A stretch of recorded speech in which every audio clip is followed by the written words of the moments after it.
नमस्कार, मैं हूं मनीष मणि और आप देख रहे हैं दबंग इंडिया। दो विधान, दो निशान और दो प्रधान, यह नहीं चलेगा। कश्मीर को लेकर यह नारा देने वाले और भारतीय जनसंघ के संस्थापक डॉक्टर श्यामा प्रसाद मुखर्जी का जन्म 6 जुलाई 1901 को कलकत्ता के एक संभ्रांत हिंदू परिवार में हुआ था। उनके पिता आशुतोष मुखर्जी बंगाल में एक शिक्षाविद और बुद्धिजीवी के रूप में विख्यात थे। इनके माता का नाम जोगमाया देवी था। डॉक्टर मुखर्जी की प्राथमिक शिक्षा भवानीपुर में हुई। 1917 में मैट्रिक की परीक्षा पास करने के बाद उन्होंने कोलकाता के प्रेसिडेंसी कॉलेज से 1919 में इंटरमीडिएट और 1921 में अंग्रेजी साहित्य में स्नातक की पढ़ाई पूरी की। इसके बाद उन्होंने 1923 में उसी संस्थान से बंगाली भाषा साहित्य में स्नातकोत्तर की पढ़ाई पूरी की। 1924 में डॉक्टर मुखर्जी कलकत्ता उच्च न्यायालय में एक वकील के रूप में कार्य करना प्रारंभ किया, जब उन्होंने अपने वकालत की पढ़ाई संपन्न कर ली। इसी वर्ष इनके पिता की मृत्यु हो गई। कलकत्ता उच्च न्यायालय में 2 साल वकालत करने के पश्चात वे 1926 में कानून की आगे की पढ़ाई के लिए लंदन चले गए और 1927 में वे बैरिस्टर बनकर हिंदुस्तान वापस आ गए। कुछ सालों बाद 1934 में मात्र 33 वर्ष की उम्र में कलकत्ता विश्वविद्यालय के सबसे कम उम्र के वाइस चांसलर बने। 1938 तक वे इस पद पर कार्य करते रहे। डॉक्टर श्यामा प्रसाद मुखर्जी का विवाह 16 अप्रैल 1922 को डॉक्टर बेनी माधव चक्रवर्ती की बेटी सुधा चक्रवर्ती के साथ संपन्न हुआ। इनके कुल 5 बच्चे हुए, जिनमें से एक को डिप्थीरिया की बीमारी लग गई और इस वजह से उसकी असमय मृत्यु हो गई। 1933 में उनकी पत्नी भी उनको छोड़कर परलोक सुधार गई। 1938 में वीसी के पद से निवृत्त होने के बाद डॉक्टर मुखर्जी ने सक्रिय राजनीति में कदम रखा। वे भारतीय राष्ट्रीय कांग्रेस पार्टी में शामिल हुए और बंगाल की विधान परिषद के लिए चुने गए, लेकिन 1 साल बाद ही उन्होंने विधायक परिषद के पद से त्याग पत्र दे दिया। फिर एक स्वतंत्र उम्मीदवार के रूप में उन्होंने यह चुनाव जीता और 1941 से 1942 में वे बंगाल प्रांत के वित्त मंत्री रहे। 1942 में भारत छोड़ो आंदोलन के चलते जब ज्यादातर कांग्रेस नेताओं को ब्रिटिश सरकार ने गिरफ्तार कर लिया, तब सरकार का विरोध करने के लिए डॉक्टर मुखर्जी ने बंगाल कैबिनेट में मंत्री पद त्यागने का फैसला किया। वे धीरे धीरे बंगाल में लोकप्रिय होते गए। वे आगे चलकर अखिल भारतीय हिंदू महासभा में शामिल हुए। 1940 में उन्हें भारतीय हिंदू महासभा का कार्यकारी अध्यक्ष नियुक्त किया गया और फिर 1944 में डॉक्टर श्यामा प्रसाद मुखर्जी हिंदू महासभा के पूर्ण अध्यक्ष बन गए।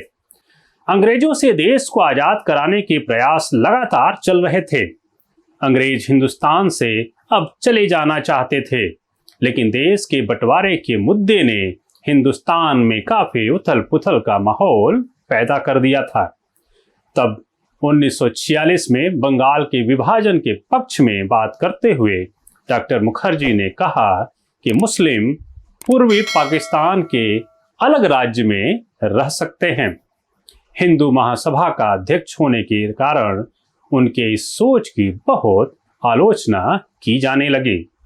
भारत जब 15 अगस्त 1947 को स्वतंत्र हुआ, तब डॉक्टर श्यामा प्रसाद मुखर्जी जवाहरलाल नेहरू की पहली कैबिनेट में उद्योग एवं सप्लाई मंत्री बने। मंत्री रहते हुए उन्होंने 1950 में प्रसिद्ध चित्तरंजन लोकोमोटिव और सिंदरी फर्टिलाइजर फैक्ट्री की स्थापना की, लेकिन कुछ ही समय में उनके और नेहरू के बीच मतभेद उत्पन्न होने लगे। तत्कालीन प्रधानमंत्री जवाहरलाल नेहरू और पाकिस्तान के प्रधानमंत्री लियाकत अली के बीच हुए समझौते से वे बहुत दुखी थे। नेहरू पर तुष्टीकरण का आरोप लगाते हुए डॉक्टर मुखर्जी ने 6 अप्रैल 1950 को मंत्री पद से इस्तीफा दे दिया। उन्होंने भारतीय राष्ट्रीय कांग्रेस को भी छोड़ दिया और राष्ट्रवादी सोच के साथ राष्ट्रीय स्वयंसेवक संघ के सरसंघचालक माधव सदाशिव गोलवलकर से सलाह मशवरा करने के बाद 21 अक्टूबर 1951 को दिल्ली में भारतीय जनसंघ की स्थापना की और इसके पहले अध्यक्ष भी बने। देश के पहले लोकसभा चुनाव 1951-1952 में भारतीय जनसंघ से 3 उम्मीदवार चुनाव जीत संसद में पहुंचे। इन 3 सांसदों में श्यामा प्रसाद मुखर्जी भी शामिल थे। संसद में अपने भाषण में डॉक्टर मुखर्जी ने धारा 370 को समाप्त करने की जोरदार वकालत की। कारण यह था कि उस समय बिना प्रधानमंत्री की अनुमति के कोई भी व्यक्ति जम्मू कश्मीर में प्रवेश नहीं कर सकता था, फिर चाहे वह देश का राष्ट्रपति ही क्यों न हो। डॉक्टर मुखर्जी जम्मू कश्मीर को भारत का पूर्ण और अभिन्न अंग बनाना चाहते थे। उस समय जम्मू कश्मीर का अलग झंडा और अलग संविधान हुआ करता था। वहां का मुख्यमंत्री वजीर आजम अर्थात प्रधानमंत्री कहलाता था।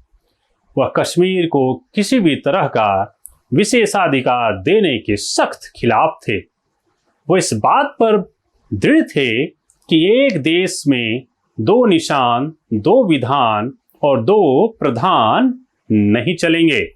जम्मू कश्मीर के विशेषाधिकार को चुनौती देने के लिए 8 मई 1953 को डॉक्टर श्यामा प्रसाद मुखर्जी बिना अनुमति के दिल्ली से कश्मीर के लिए निकल पड़े। 2 दिन बाद 10 मई को पंजाब के जालंधर में उन्होंने कहा कि हम जम्मू कश्मीर में बिना अनुमति के जाएं, यह हम सब भारतीयों का मूलभूत अधिकार होना चाहिए।